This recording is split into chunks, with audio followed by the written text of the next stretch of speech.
جیسا کہ آپ کے علم میں ہے کہ آج میں اور آپ ایک عظیم مذہبی اور روحانی اور علمی شخصیت حضور قبلہ شاہد محمود قادری صاحب کے 40واں کے ختم پر جمع ہیں، جس کی صدارت عظیم مذہبی اور روحانی شخصیت حضور قبلہ پیر طریقت پیر محمد اشفاق شاہ صاحب قادری شاہی فرما رہے ہیں۔ اللہ رب العزت کی بارگاہ میں دعا التجا ہے وہ ہم سب کا نہ جانا مبارک میں قبول فرمائے اور ہمارا ذکر خیر کرنا، حضور علیہ السلام کی بارگاہ میں ہدیہ درود و سلام بھیجنا، اللہ کا قرآن نبی کا فرمان پیش کرنا، اپنی بارگاہ میں مقبول فرما کر قبلہ حضرت شاہ صاحب کے درجات کو بلند فرمائے۔ اتقال بشریت ان سے گزرتی کوتاہی لغزش ہو گئی ہو، بھول چوک ہو گئی ہو، اللہ رب العزت اپنے حبیب کے صدقے معاف فرمائے اور ان کی قبر پر کروڑوں رحمتوں کا نزول فرمائے۔ بھائی شاہ صاحب کے برادران محترم مقام جناب طاہر محمود صاحب، محترم مقام جناب زاہد محمود صاحب، محترم مقام جناب طاہر حسین صاحب، محترم مقام جناب مبشر حسین صاحب، محترم مقام جناب عابد حسین صاحب، محترم مقام جناب ماجد حسین صاحب، محترم مقام جناب ساجد حسین صاحب جلوہ گر ہیں، انہیں کی کاوشوں سے آج کا یہ پروگرام انعقاد پذیر ہے اور بنڈار کی اسٹیج کی زینت ہے محترم مقام جناب چودھری ملک عدیر صاحب، محترم مقام جناب چودھری مشید علی صاحب، محترم مقام جناب چودھری اجمل صاحب، محترم مقام جناب چودھری عبداللطیف رایا صاحب، محترم مقام جناب ادریس صاحب اور دیگر احباب۔ اللہ رب العزت مجھے حق سچ بیان کرنے کی اور بیان کرنے کے بعد سننے سنانے کی اور سننے سنانے کے بعد عمل کرنے کی توفیق عطا فرمائے۔ حضرات بزرگان، والدین کا بڑا مقام ہے، بڑی شان ہے۔ میں جب بتاؤں گا کہ والدین فوت ہو جائیں تب بھی اور جب تک حیات رہتے ہیں تب بھی بندے کے لیے سب سے بڑی نعمت اس کے والدین ہوتی ہے، اور والدین کے گزر جانے کے بعد بھی مختلف احادیث کی روشنی سے اگر بات کی جائے تو والدین کے انتقال کے بعد بھی اپنی اولاد پر 12 حقوق جو ہے وہ قائم ہو رہتے ہیں، اور نسائی شریف کی حدیث کے مطابق جو ایک ہی قول ہے اس کے مطابق حضور علیہ السلام نے ارشاد فرمایا کہ مرنے کے بعد بھی والدین کے اپنی اولاد پر 5 حقوق موجود ہیں۔ انشاءاللہ اس حوالے سے بات ہوگی۔ اس سے پہلے میں جو رب العزت کا پاک کلام قرآن مجید فرقان حمید آپ کی گفتگار کرنے کی سعادت حاصل کی ہے، اس کا تھوڑا سا حوالہ پیش کرنا چاہوں گا۔ حضرات بزرگان، اللہ رب العزت نے قرآن مجید فرقان حمید کے اندر ارشاد فرمایا وَقَضَىٰ رَبُّكَ أَلَّا تَعْبُدُوا إِلَّا إِيَّاهُ۔ اے لوگو، تمہارے رب کا یہ فیصلہ ہے، تمہارے رب کا یہ فرمان ہے، تمہارے رب کا یہ حکم ہے اللہ تعبدوا الا اياه، کہ میرے علاوہ کسی کی عبادت نہ کرنا، میرے علاوہ کسی کی نیازت نہ کرنا، میرے علاوہ کسی کو معبود نہ جاننا، میرے علاوہ کسی کو داتا نہ ماننا۔ رزق کا مالک میں اللہ ہوں، اولاد کا مالک میں اللہ ہوں، عزت کا مالک میں اللہ ہوں، شہرت کا مالک میں اللہ ہوں، ذلت کا مالک میں اللہ ہوں، ہر شے کا عطا کرنے والا میں ایک اللہ ہوں، وَهُوَ عَلَىٰ كُلِّ شَيْءٍ قَدِيرٌ، اور میں ہر شے پر قادر ہوں۔ اللہ رب العزت نے ایک ہی آیت مبارکہ کے اندر 2 احکام جاری فرمائے۔ پہلے حصے میں آپ نے توحید کا ذکر فرمایا، پہلے حصے میں آپ نے وحدانیت کا ذکر فرمایا کہ اے لوگوں سن لو وَقَضَىٰ رَبُّكَ أَلَّا تَعْبُدُوا إِلَّا إِيَّاهُ، کہ میرے سوا کسی کی عبادت نہ کرنا، وَبِالْوَالِدَيْنِ إِحْسَانًا، اور اپنے والدین کے ساتھ سلوک سے پیش آنا۔ گویا رب ایک ہی آیت مبارکہ کے اندر 2 احکام جاری فرما کر یہ بتلانا چاہتا ہے کہ لوگوں سن لو، جتنا میری توحید کا اقرار کرنا ضروری ہے، جتنا میری وحدانیت کو ماننا ضروری ہے، جتنی نمازیں پڑھنا ضروری ہے، جتنے حج کرنا ضروری ہے، جتنی زکاتیں دینا ضروری ہے، جتنے خیرات و صدقات ضروری ہیں، اتنا ہی والدین کے ساتھ حسن سلوک کرنا ضروری ہے۔ اگر کوئی بندہ نمازیں پڑھتا ہے، روزے رکھتا ہے، حج کرتا ہے، زکاتیں دیتا ہے، مگر اپنے والدین کا نافرمان ہو، بندہ اس پر راضی نہیں ہے۔ کیوں؟ والدین تو وہ بستی ہیں جن کے بارے میں رب ارشاد فرماتا ہے کہ ما یبلغن عندک الکبر احدهما او کلاہما فلا تقل لهما اف ولا تنہرهما۔ رب کہتا ہے کہ تمہارے والدین میں سے ایک یا دونوں بڑھاپے پر پہنچ جائیں، فلا تقل لهما اف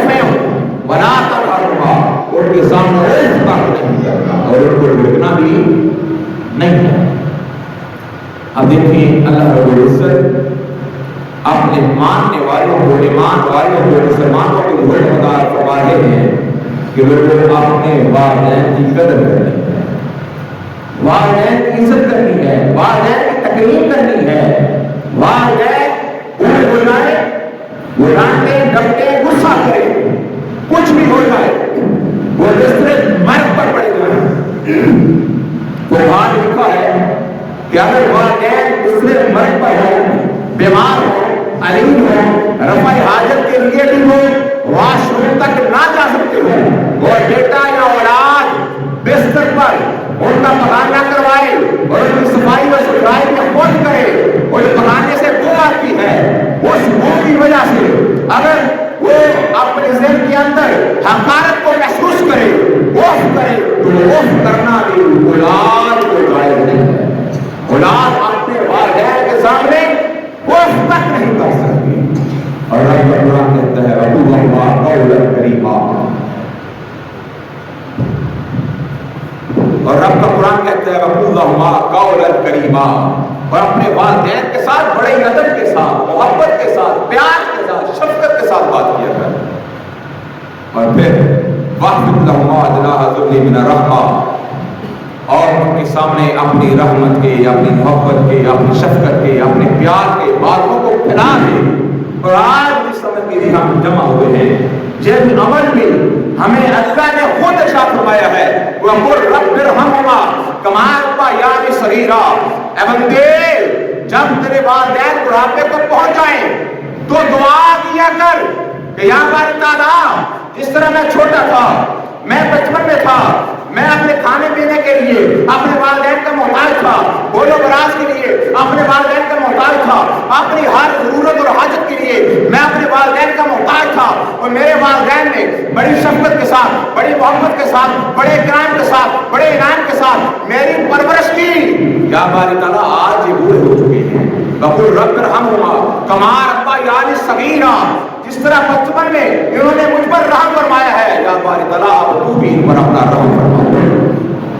اب والدین کے لیے رحم کی دعا کرنے کا حکم بھی خود اللہ رب العزت قرآن مجید فرقان حمید کے اندر ارشاد فرما رہا ہے، اور آج ہم بھی رحم کی دعا کے لیے یہاں پہ اکٹھے ہوئے ہیں۔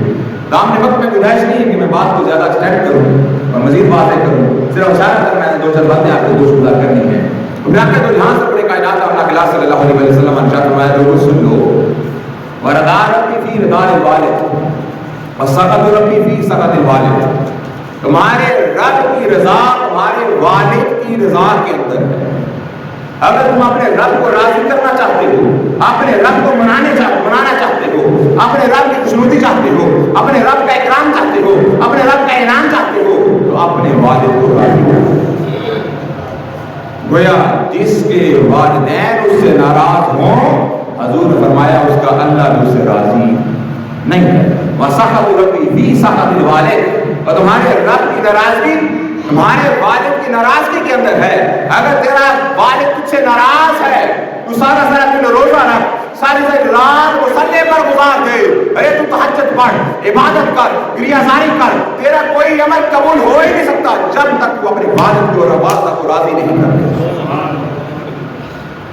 اس کے والد سے بڑی فائدے ملتی ہیں، حضور علیہ السلام کے فرمودات بھرے پڑے ہیں، کون سا پیش کروں؟ دامن وقت کے اندر گنجائش نہیں ہے، میں نے دو چار باتیں اسپیشلی آپ کے حوالے کرنی ہیں۔ وہ یہ کہ اگر والدین کائنات سے چلے بھی جائیں تو اولاد کا اپنے والدین سے تعلق اور رشتہ ختم نہیں ہوگا. اولاد جب کوئی بھی عزیز و قارب قبر پر جائے والدین آنے والے کو پہچانتے اور خوشی محسوس کرتے. دامن وقت میں گنجائش میں اس موضوع کو باتیں کروں. حضور علیہ السلام نسائی شریف کی حدیث ہے, آپ نے صحابہ کے اندر موجود ہیں. ایک صحابی پوچھنے لگے, یا رسول اللہ صلی اللہ علیہ وسلم, کیا والدین کے جانے کے بعد بھی کوئی حق والدین کا اپنی اولاد پر قائم رہتا ہے؟ حضور علیہ السلام نے ارشاد فرمایا, میرے صحابہ, والدین کے گزر جانے کے بعد بھی 5 حقوق جو ہیں وہ اولاد پر قائم اور قائم رہتے ہیں. پہلا حق السلام علیہما, ان کی نماز جنازہ کا اہتمام کرے, نماز جنازہ کے اندر شرکت کرے. دوسرا حق حضور علیہ السلام نے فرمایا پر استغفار علیہما, ان کے لیے استغفار کرے, ان کے لیے بخشش کی دعا کرے. جنازوں کو ایک دفعہ پڑھا گیا, لیکن یہ جو استغفار کا تعلق ہے یہ جب تک اولاد حیات ہے تب تک قائم و دائم رہتا ہے. اولاد کو اپنے والدین کے لیے بخشش کی دعا کرتے رہنا چاہیے. جب بھی وہ دعا کرے اپنی دعا کے اندر اپنے والدین کو یاد رکھے. اور پھر تیسرا حق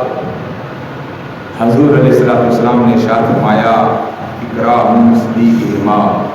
ان کے جو دوست احباب ہیں ان کی عزت کریں. جانے والا چلا گیا ہے, اولاد پر یہ اب فرض ہے کہ جتنے ان کے عزیز و قارب تھے, دوست احباب تھے, ان کے ساتھ حسن سلوک سے پیش آئے, ان کی عزت کرے, ان کی تکریم کرے. چوتھا حق انفاق علیہما, جو انہوں نے وعدے کیے, جو قول اقرار کیا ہے, اس نے لین دین کیا ہے, کسی سے کوئی راحت کر لیا ہے, والد جب وعدہ چلی گئی ہے, اولاد پر یہ فرض ہے کہ اپنے والدین کے عہد کو, وعدوں کو پورا کرے. 5واں حق حضور علیہ السلام نے ارشاد فرمایا صلۃ الرحم, صلہ رحمی کرے. والد کی وجہ سے جتنے رشتے دار تھے, چچا تھے, چچیاں تھیں, جتنے بھی عزیز و قارب, والد کی وجہ سے جتنے رشتے بنے, والد کے جانے کے بعد ان رشتوں کے ساتھ بھی اپنے تعلق کو مضبوط رکھیں. یعنی کہ والد چلا گیا تو چاچیاں ہوں یا چاچیاں ہوں یا رشتے داران ہوں یا دیار بلا دے نہ. ماں چلی گئی ہے, اس طرح ماں کی حیاتی میں ماموں نال پیار سی, خاندان نال پیار سی, ماموں زاد نال پیار سی, خالہ زاد نال پیار سی, جننے رشتے ماں کی وجہ نال بنے سن انہاں سارے رشتے نال بنا کے رکھنا, انہاں نال صلہ رحمی کرنا, یہ بھی اولاد کے فرض ہے والدین کے جانے کے بعد. اور اگر کوئی بندہ والدین کے جانے کے بعد اپنے عزیز و قارب کو, بہنوں کو, بھائیوں کو, چچاؤں کو چھوڑ دے اور ان کے ساتھ لڑائی جھگڑے والے معاملات کرے تو سمجھ لیجیے وہ اپنے والد کا حق ادا نہیں کرتا. اور پھر یاد رکھیے 3 اعمال ایسے ہیں جو بندہ چلا بھی جائے تو وہ جاری و ساری رہتے ہیں. نبی ہریرہ رضی اللہ تعالیٰ عنہ, حضرت ابو ہریرہ رضی اللہ تعالیٰ عنہ اس حدیث کے راوی ہیں. نبی ہریرہ رضی اللہ تعالیٰ عنہ قال رسول اللہ صلی اللہ علیہ وسلم, اذا مات الانسان انقطع عنه عمله الا من صدقۃ جاریہ او علم ينتفع به او ولد صالح يدعو له. حضور فرمایا اذا مات الانسان انقطع عنه عمله, جب انسان مر جاتا ہے اس کے اعمال کا سلسلہ منقطع ہو جاتا ہے, الا من ثلاثۃ, سوائے 3 اعمال کے, الا من صدقۃ جاریہ,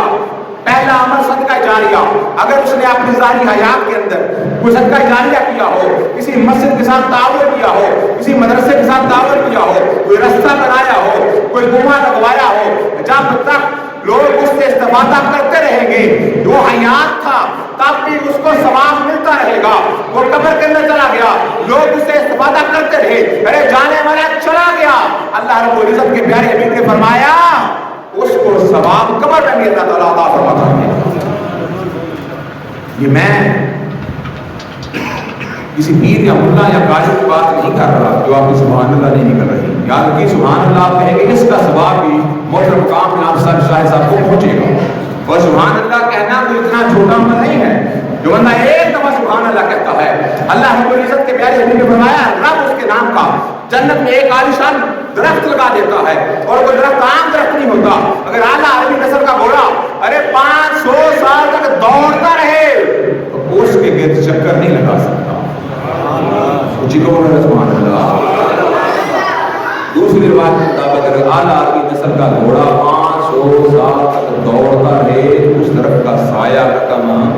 نہیں ہوگا۔ سبحان اللہ کی بات میرے نہیں آئی۔ سبحان اللہ کیا ہے؟ کیا معنی ہے اس کا؟ اللہ پاک ہے، اللہ پاک ہے۔ اگر کسی کو اللہ کی پاکی پر شک ہے تو وہ جو نہ کہے سبحان اللہ، جو اللہ کے پاک ہونے پر یقین کامل رکھتا ہے وہ بلند آواز سے کہے سبحان اللہ۔ سبحان اللہ کہنا اللہ کا ذکر ہے۔ رب کا قرآن کہتا ہے یا ایھا الذین آمنوا اذکروا اللہ ذکرا کثیرا، اے ایمان والو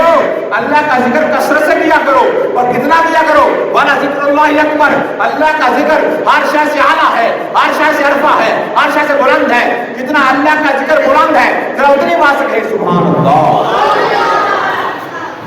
اور یہ جو میں حدیث مقدسہ آپ کو سنا رہا ہوں، آپ کی گوشت اتار کر رہا ہوں، وہ فرمان کسی عام ہستی کا، کسی ملا کا، قاری کا یا پیر کا یا فقیر کا نہیں ہے۔ یہ فرمان اس ہستی کا ہے جس کے لیے اللہ رب العزت نے ساری کائنات کو بنایا۔ سبحان اللہ بیٹھ کے سبحان اللہ سبحان اللہ تگڑی نہیں نکلی سپیکر جان میں سبحان اللہ آپ نے مسیح چلا تھا میں اگر کہتے ہیں کچھ بول رہا سبحان اللہ۔ اس ہستی کا فرمان آپ کو سنانے لگا ہو جس کے لیے اللہ رب العزت نے ساری کائنات کو بنایا ہے۔ حدیث قدسی ہے، اللہ رب العزت ارشاد فرماتا ہے لولا محمد امته لما خلقت الجن والنار ولا الشمس والقمر ولا الليل والنهار ولا ملك مقربا ولا نبي مرسلا۔ لوگوں سن لو، لولا محمد امته، اگر محمد اور اس کی امت نہ ہوتے لما خلقت الجن والنار، میں جنت و دوزخ نہ بناتا، ولا الشمس والقمر، میں سورج و چاند زیادہ نہ بناتا، ولا الليل والنهار، میں رات کو پیدا نہ کرتا، ولا ملک مقربا، میں اپنے مقرب فرشتے پیدا نہ کرتا، ولا نبی مرسلا، میں اپنے نبی رسول پیدا نہ کرتا۔ حتیٰ کہ رب ارشاد فرماتا ہے لولا کلمات الربوبیہ، کائنات کو سن لو، اگر میں اپنا حبیب نہ بناتا میں اپنے رب ہونے کا اظہار بھی نہ کرتا۔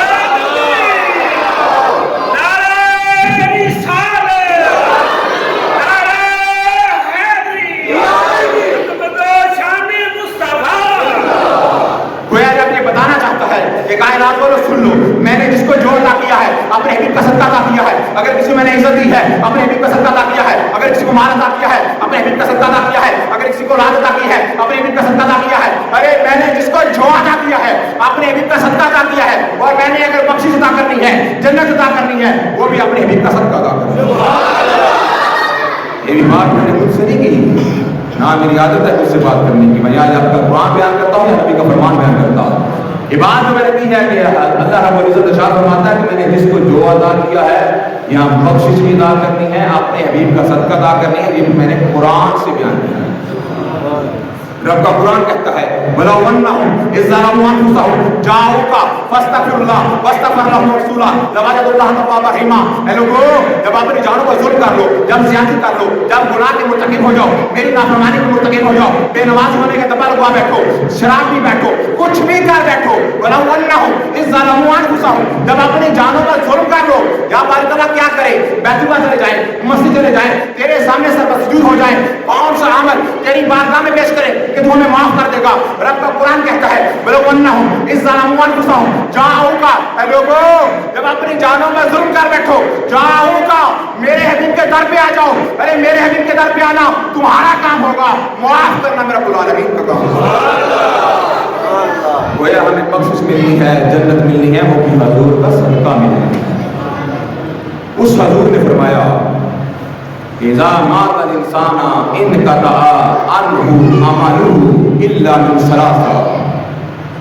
جب کوئی انسان مر جاتا ہے اس کے اعمال کا سلسلہ منقطع ہو جاتا ہے، رک جاتا ہے۔ زندہ تھا نماز پڑھ سکتا تھا، اب نہیں پڑھ سکتا، زندہ تھا ہمسائے کے حقوق کا خیال رکھ سکتا تھا، ثواب حاصل کر سکتا تھا، اللہ کو راضی کر سکتا تھا، مر گیا اب نہیں کر سکتا۔ زندہ تھا مسجد کی تعمیر کے اندر حصہ لے سکتا تھا اور مجھ سے جنت کے اندر عالی شان محلات حاصل کر سکتا تھا، کیونکہ میرے نبی نے فرمایا من بنا للہ مسجدا بنى اللہ لہ بیتا فی الجنہ، جو مسجد کی تعمیر کے اندر حصہ لیتا ہے اللہ رب العزت جنت میں اس کے نام کا ایک عالی شان محل بنا دیتا ہے۔ زندہ تھا مسجد بنوا کر جنت کے اندر محل حاصل کر سکتا تھا، اب مر گیا ہے حاصل نہیں کر سکتا۔ زندہ تھا کسی عالم دین کی خدمت کر کے ثواب درین حاصل کر سکتا تھا، حضور کے اقوال کے مطابق حج اور عمرے کا ثواب بھی حاصل کر سکتا تھا، حضور کے مطابق کسی عالم دین کی زیارت کر کے نئے محمد کی زیارت کا بھی ثواب حاصل کر سکتا تھا، مگر اب مر گیا ہے، قبر کے اندر چلا گیا ہے۔ اب ان اعمال کو کر کے میں اللہ کی رضا حاصل نہیں کر سکتا، مگر پھر بھی الا من صدقۃ جاریہ، اگر اس نے صدقہ جاریہ کیا تھا، کسی نیک کام میں حصہ لیا تھا، جب تک وہ حیات تھا تب بھی میں اللہ رب العزت اس کو ثواب عطا کرتا رہا، اور جب قبر کے اندر چلا گیا حضور فرمایا تب بھی اللہ تعالیٰ اس کو ثواب عطا فرماتا ہے۔ دوسرا، اور اس بات پر بھی ہمارے محترم مقام جناب حضور کی بلا شاہد محمود قادری صاحب کاربند تھے، وہ مسجد سے محبت کرنے والے تھے، مسجد سے پیار کرنے والے تھے، علماء کی خدمت کرنے والے تھے، علماء کے ساتھ بیٹھنے اٹھنے والے تھے۔ میں جب سے اس مسجد کے اندر آیا ہوں پہلے دن سے لے کر جب تک وہ یاد ہے، ممبر رسول پر اللہ کے گھر کے اندر بیٹھ کر قسم اٹھا کہہ رہا ہوں جب تک وہ حیات تھے بلا ناغہ میرا شام کا کھانا وہ پیش کیا کرتے تھے۔ قسم خدا کی کہیں جانا ہوتا ان کو میری فکر ہوتی، وہاں سے جلدی آ جاتے، اور کہیں جانے والے ہوتے تو کہتے رحمت صاحب تشریف لے آئے کہ کھانا کھانے میں نہیں جانا، اتنا فکر ہوتا۔ کہیں گھر نہیں ہے فون کیا کرتے گھر میں کہ رحمت صاحب کو مسجد میں کھانا دے دو۔ یہ کیا تھا؟ دین سے محبت، علماء کی خدمت بھی حضور فرمایا موضوع نہیں ہے ورنہ بیان کروں میں، حضور فرمایا علماء کی خدمت سے بھی رب راضی ہوتا ہے، رب کا رسول راضی ہوتا ہے۔ العلماء ورثۃ الانبیاء، علماء نبیوں کے وارث ہیں۔ العلماء امت انبیاء بنی اسرائیل، میری امت کے علماء بنی اسرائیل کے نبیوں کی طرح ہے، بڑی شان بڑا مقام علماء۔ حضور علیہ السلام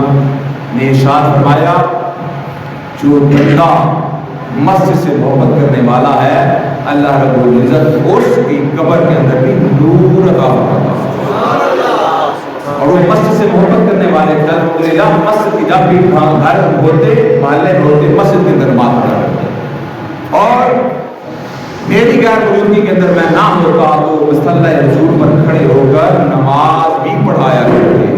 نماز کی جماعت بھی کروایا کرتے، ان کی بخشش کی ضمانت۔ اور دوسری بات سنیں، حضور نے فرمایا او علمی تقوی، نافع علم، اگر تو شخص